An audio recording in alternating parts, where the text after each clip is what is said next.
All right, let's go ahead and find page 159 in our play. And this is the play The Prince and the Pauper by Joellen Bland. We've already read scenes 1 through 3, so let's go ahead and look at scene 4. Starting at line 329.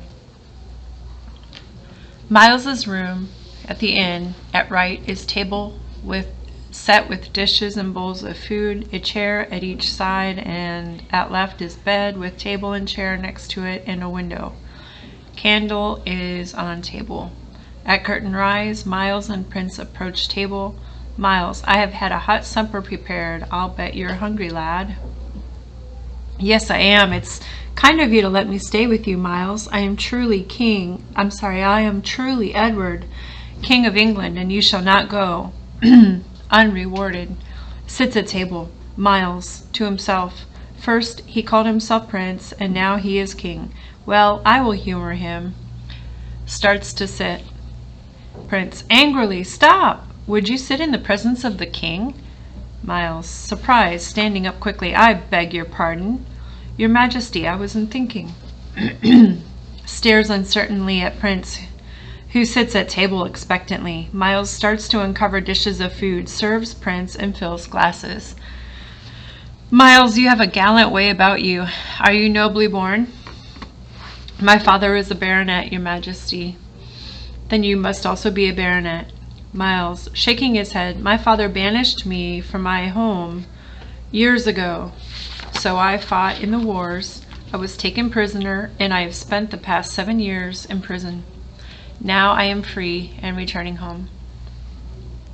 You have been shamefully wronged, but I will make things right for you. You have saved me from injury and possible death. Name your reward, and if it be within the compass of my royal power, it is yours. Miles, pausing briefly, then dropping to his knee. Since your Majesty is pleased to hold my simple duty worthy of reward, I ask that I and my successors may hold the privilege of sitting in the presence of the king. Taking Miles' sword, tapping him lightly on each shoulder, rise and seat yourself. Returns sword to Miles, then rises and goes over to bed. Rising, he should have been born a king. He plays the part to a marvel.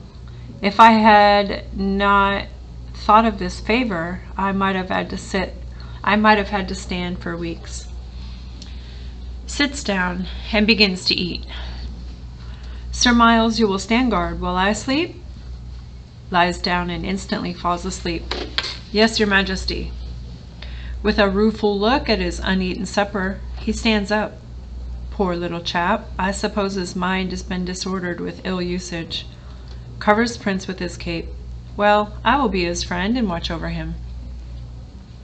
Blows out candle, then yawns, sits on chair next to bed, and falls asleep. John Canty and Hugo appear at window, peer around room, then enter cautiously through window. They lift the sleeping Prince, staring nervously at Miles. Canty, in loud whisper. I swore the day he was born he would be a thief and a beggar, and I won't lose him now. Lead the way to the camp, Hugo. Canty and Hugo carry Prince off right as Miles sleeps on and curtain falls.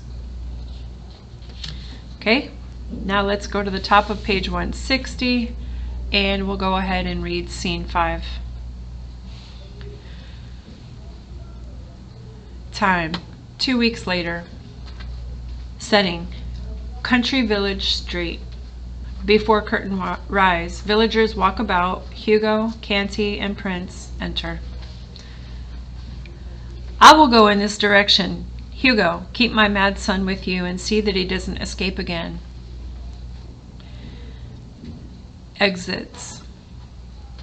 Seizing Prince by the arm. He won't escape. I'll see that he earns his bread today or else. Pulling away. I will not beg with you, and I will not steal. I have suffered enough in this miserable company of thieves. You shall suffer more if you don't do as I tell you. Raises clenched fists at Prince. Refuse if you dare.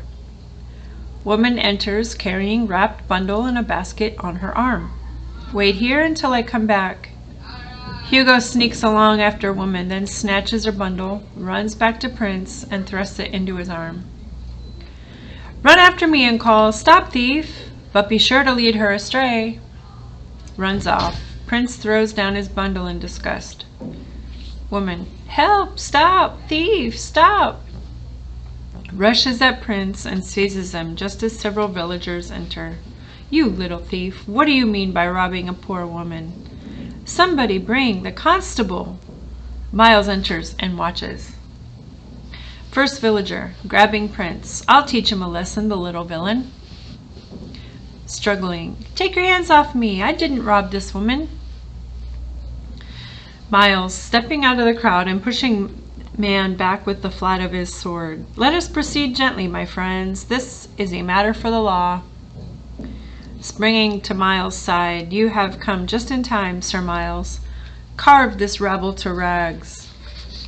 Speak softly. Trust in me, and all shall go well. Okay, top of the next page. The constable speaks. The constable's like the cop, the policeman. Entering and reaching for Prince. Come along, young rascal. Gently, good friend, he shall go peaceably to the justice. And the justice is like a judge. I will not go before a justice. I didn't do this thing. Taking his side. Sire, will you reject the laws of the realm, yet demand that your subjects respect them? Calmer. You are right, Sir Miles. Whatever the king requires a subject to suffer under the law, he will suffer himself while he holds the station of a subject. Constable leads them off right. Villagers follow. Curtain. All right, we'll stop there and go ahead and work on your activity.